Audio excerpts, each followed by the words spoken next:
మీ ఇంట్లో మొదటి కోటీశ్వరుడు మీరే అవ్వాలనుకుంటున్నారా? ఈ ఫైనాన్షియల్ వెబినార్ లో ఇప్పుడే జాయిన్ అవ్వండి. నమస్తే, వెల్కమ్ టు సుమన్ టీవీ. నేను మీ Rama Rajesh, chartered wealth manager and mutual fund distributor. ఈరోజు ఎస్ఐపిల గురించి మాట్లాడుకుందాం. ఈ మధ్య కాలంలోని చాలా అబ్జర్వ్ చేస్తున్నాను అండ్ మనకి రిపోర్ట్ కూడా వచ్చింది. మొత్తం జనవరి మంత్లోని 109% పాటు ఎస్ఐపిలు ఆపేశారు. సో ఎస్ఐపిలు ఇన్వెస్ట్ చేయండి అని మేమందరూ చెప్పినప్పుడు మీరు ఇన్వెస్ట్ చేస్తున్నారు. అలాంటప్పుడు ఆపేసినప్పుడు కూడా మీకు తెలియాలి కదా మీరు ఎలాంటి మిస్టేక్ చేస్తున్నారో. సో అందుకని ఈ వీడియోని చేయాలనుకుంటున్నాను. సో మోస్ట్ ఇంపార్టెంట్, మనం ఎస్ఐపి చేసినప్పుడు ఏమనుకుంటాము, మార్కెట్ పెరుగుతూ ఉన్నప్పుడు మనకి దాని వాల్యూ యూనిట్స్ వాల్యూ పెరుగుతాయి. అలాగే మార్కెట్ పడినప్పుడు ఎక్కువ యూనిట్స్ అక్యుములేట్ అవుతాయి. ఇదే నేను ప్రతి వీడియోలోని చెప్తూ వచ్చాను. సో అసలు ఇలాంటి మార్కెట్ కరెక్షన్ టైంలోనే ఎస్ఐపి ద్వారా మనం ఎక్కువ అమౌంట్ని ఎక్కువ యూనిట్స్ని అక్యుములేట్ చేసుకోవచ్చు. కానీ చాలా మంది ఈ టైంలో ఎస్ఐపిలను ఆపేస్తున్నారు. ఇన్వెస్ట్ చేయండి అని చెప్పడం అన్నది ఎంత బాధ్యతగా చెప్పాను, ఇన్వెస్ట్ ఆపండి అన్నది కూడా అంతే బాధ్యతగా చెప్పాలనే మీ ముందు ఒక డేటాతో వచ్చాను. ఇది బిఎస్సి ఇండియా నుంచి తీసుకున్న డేటా అండ్ ఇది past performance, past market corrections, ఆ కరెక్షన్స్ వల్ల ఎంత లాస్ అయ్యారు, ఎంత రికవర్ అయ్యారు అన్న పాయింట్లోంచి నేను ఎక్స్ప్లెయిన్ చేస్తున్నాను. సో దీన్ని బట్టి ఇంకెవరికైనా ఎక్కడైనా ఎస్ఐపి ఇన్వెస్ట్మెంట్స్ చేసినవి ఉంచాలా లేదా అన్న డౌట్స్ ఉంటే అది క్లారిఫై అయిపోతుందని అనుకుంటున్నాను. సో ఈ వీడియోని ఖచ్చితంగా చూడండి అండ్ ఎవరైతే ఎస్ఐపి ఇన్వెస్ట్మెంట్స్ చేస్తున్నారో వాళ్ళందరికీ కూడా షేర్ చేయండి. ఓన్లీ ఎస్ఐపి కాదు, మ్యూచువల్ ఫండ్స్లో ఎవరు ఇన్వెస్ట్ చేసినా కూడా ఈ డేటా క్లియర్గా తెలుసుకుంటే మీకు ఒక క్లారిటీ వస్తుంది కంటిన్యూ చేయాలా వద్దా అనేసి. ఎందుకంటే ఈ లాస్ట్ 4 years నుంచి కంప్లీట్లీ బుల్ మార్కెటే ఉంది. ఇప్పుడు సడన్గా మార్కెట్ ఫాలో అవడంతో ఈ మధ్య కాలంలో ఇన్వెస్ట్ చేసిన వాళ్ళందరూ పానిక్ అయిపోతున్నారు. అలా అవ్వకుండా ఉండాలి అంటే అసలు ఈ మార్కెట్ కరెక్షన్ ఏంటి, ఇది ఎప్పుడు వస్తుంది, రావడం వల్ల వచ్చిన బెనిఫిట్స్ ఏంటి అన్నవి క్లియర్గా తెలుసుకుందాం. సో ఇప్పుడు నేను చెప్పినట్లు ఆ డేటాలోని బిఎస్సి ఇండియా నుంచి తీసుకున్న డేటాలోని ఇప్పటి నుండి అంటే 2000 నుంచి 2025 వరకు మొత్తం ఎన్ని కరెక్షన్స్ వచ్చాయి, ఈ కరెక్షన్స్ వల్ల ఆ టైంలో ఇన్వెస్ట్ చేస్తున్న వాళ్ళు ఎంత నష్టపోయి ఉంటారు, ఒకవేళ ఆ టైంలోని ఇన్వెస్ట్మెంట్ కంటిన్యూ చేసిన వాళ్ళు ఎంత లాభపడి ఉంటారు అన్న పాయింట్ ఆఫ్ వ్యూలో ఎక్స్ప్లెయిన్ చేస్తున్నాను. సో ఫస్ట్ కరెక్షన్ మనకి 2000లోనే అంటే April 11th 2000లో వచ్చింది అండ్ అది ఎన్ని నెలల పాటు ఉంది, 17 months పాటు ఉంది. అది ఎప్పుడు ఎండ్ అయింది, 21st September 2001లో ఎండ్ అయింది.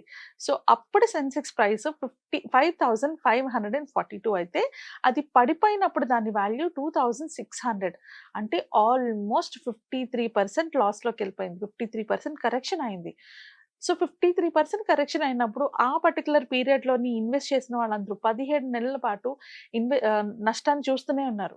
సో ఆ నష్టాన్ని చూసి ఎవరైనా కనుక విత్డ్రా చేసుకొని ఉంటే వాళ్ళకి ఆల్మోస్ట్ 53% దగ్గరగా లాసెస్ కనిపిస్తుండేవి. But at the same time ఈ నష్టాన్ని 17 months పీరియడ్లో జరిగిన లాస్ని రికవర్ అవ్వడానికి మనకి 27 months పట్టింది. అంటే బై 19th December 2003కి ఈ మార్కెట్ రికవర్ అయింది. ఇది రికవర్ అయినప్పుడు ఆ పర్టికులర్ పీరియడ్లో ఇన్వెస్ట్ చేసి కంటిన్యూస్గా హోల్డ్ చేసిన వాళ్ళకి ఎంత రిటర్న్ వచ్చిందో తెలుసా, 113% రిటర్న్ వచ్చింది. సో 113% రిటర్న్ని వాళ్ళు అక్యుములేట్ చేసుకోగలిగారు. ఎందుకు, వాళ్ళు అంత పేషెంట్గా మార్కెట్ పడినా కూడా వెయిట్ చేసినందుకు. సిమిలర్లీ ఇలాంటిదే మనకి ఇంకొక హైయెస్ట్ ఎప్పుడు వచ్చిందంటే 8th January 2008లోని అప్పుడు స్టార్ట్ అయిన ఒక కరెక్షన్ పీరియడ్ 14 months పాటు ఉంది. అప్పటి మార్కెట్ వాల్యూ 20,873 అయితే అది కరెక్షన్లోని అంటే పడిపోయినప్పుడు 8,160 పడిపోయింది. అంటే ఆల్మోస్ట్ 61% పడిపోయింది. సో ఈ పర్టికులర్ పీరియడ్ 14 months పాటు ఈ పీరియడ్ ఉన్నది.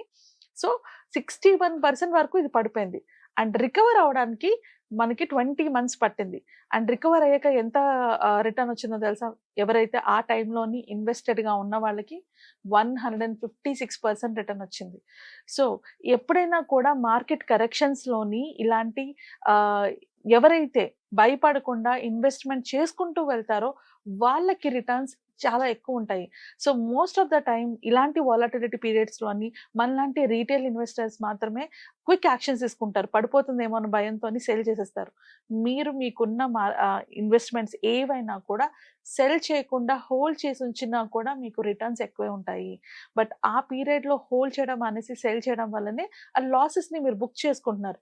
మీకు లాసెస్ అక్కడ కనిపిస్తున్నా మీరు బుక్ చేసుకుంటేనే అవి మీకు అవుతాయా? మీరు బుక్ చేసుకోకుండా లాసెస్ కనబడుతున్నాయి. ఇట్ ఈస్ ఓకే అని మీ ఎస్ఐపిని మీరు కంటిన్యూ చేసుకుంటూ వెళ్తే, అదే పీరియడ్‌లో మీరు ఎక్కువ యూనిట్స్‌ని అక్యుములేట్ చేసుకుంటారు.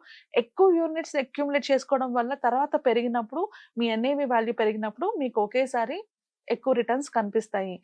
యూనిట్స్ గురించి, అక్యుములేషన్ గురించి ఇంకొక వీడియోలో ఇన్ డీటెయిల్డ్‌గా మాట్లాడతాను. బికాజ్ ఎస్ఐపిలోని చాలా మంది చేస్తున్న మిస్టేక్స్‌కి ఆ వీడియోలో కూడా ఒక క్లారిటీ ఇవ్వాలనుకుంటున్నాను with a live example. But ఒకటి గుర్తుపెట్టుకోండి, ఈ త్రూ ఔట్ ద పీరియడ్స్ మన స్టాక్ మార్కెట్ జర్నీలో గాని, ఈక్విటీలో గాని ఎక్కడైనా కూడా ఇది కామన్‌గా ఉంటుంది. కరెక్షన్ ఫేజ్ ఉంటుంది, రికవరీ ఫేజ్ ఉంటుంది. సో, కరెక్షన్ ఫేజ్‌లోనే ధైర్యంగా ఉండాలి, కంటిన్యూ చేయాలి. బికాజ్ మనం చేసిన ఇన్వెస్ట్‌మెంట్స్ ఏవి కూడా ఇప్పుడు రైట్ నౌ రిజల్ట్స్ కోసం చేయలేదు. మనం పెట్టుకున్న ప్రతి ఇన్వెస్ట్‌మెంట్ కూడా గోల్ ఓరియెంటెడ్‌గా పెట్టుకున్నాం కాబట్టి, అంటే ఫ్యూచర్‌లో యూజ్ అవుతుందని పెట్టుకున్నాం కాబట్టి, ఆల్మోస్ట్ అందరికీ తెలుసు మ్యూచువల్ ఫండ్ ఇన్వెస్ట్‌మెంట్స్ రిటర్న్స్ కావాలంటే మినిమమ్ 7 ఇయర్స్ నుంచి 10 ఇయర్స్ పాటు ఉండాలి అనేసి. సో, ఆ 7, 10 ఇయర్స్ పీరియడ్‌లోని ఇప్పుడు చిన్న షార్ట్ టర్మ్ వాలటిలిటీ వల్ల సెల్ అయితే చేయొద్దు. ఆన్ ఎన్ యావరేజ్ 2000 నుంచి 2005 వరకు చూసుకుంటే యావరేజ్ కరెక్షన్ పీరియడ్ 7.3 మంత్స్ మాత్రమే ఉంది. And average recovery period 12.4 months ఉంది. సో, ఈ పర్టిక్యులర్ ట్రెండ్ ఇప్పుడు సెప్టెంబర్‌లో స్టార్ట్ అయిన ఈ పర్టిక్యులర్ మార్కెట్ కొలాప్స్ అంటే సెప్టెంబర్ 26న 85,836 ఉండేది సెన్సెక్స్. అది ఇప్పుడు 17థ్ ఫిబ్రవరికి 75,996కి పడిపోయింది. సో, ఇది 4.5 మంత్స్ నుంచి కంటిన్యూ అవుతుంది. ఇది ఇంకొన్ని రోజులు కంటిన్యూ అవ్వచ్చు. అండ్ దీని తర్వాత రికవరీ ఫేజ్ ఉంటుంది. ఇప్పటి వరకు మార్కెట్ కరెక్షన్ ఎంత అయింది? 11.5% అయింది మార్కెట్ కరెక్షన్. ఇంతకన్నా తగ్గిపోవచ్చు. ఆ తర్వాత మళ్ళీ రికవరీ ఫేజ్‌లోని ఎంతకెంత తగ్గిందో అంత ఎక్కువే పెరుగుతుంది. సో, ఈ పీరియడ్‌లోని ఎలాంటి న్యూస్‌లు చూసి ఎస్ఐపీలు గనుక స్టాప్ చేయకండి. ఎస్ఐపీలు కంటిన్యూ చేయండి. బికాజ్ లాంగ్ టర్మ్‌లోని ఎస్పెషల్లీ ఎస్ఐపీలోని కంటిన్యూ చేస్తేనే మీరు ఎక్కువ రిటర్న్స్‌ని పొందగలరు. ఐ హోప్ ఈ వీడియోలోంచి ఒక క్లారిటీ వచ్చింది అనుకుంటున్నాను. ఇంకెలాంటి డౌట్స్, ఎలాంటి క్వెషన్స్ ఎస్ఐపీ రిలేటెడ్‌గా గానీ, మ్యూచువల్ ఫండ్ ఇన్వెస్ట్‌మెంట్ రిలేటెడ్‌గా గానీ ఉంటే కింద స్క్రోల్ అవుతున్న నంబర్స్‌కి కాల్ చేసి అపాయింట్‌మెంట్ బుక్ చేసుకోవచ్చు. లేదా మీ దగ్గరలో ఉన్న ఎవరైనా అడ్వైజర్ దగ్గరికెళ్లి డీటెయిల్స్ తెలుసుకోవచ్చు. ఈ వీడియోతో మీకు ఆ క్లారిటీ వచ్చిందనుకోని ఇంకొక వీడియోలో మళ్ళీ కలుద్దాం. Thank you.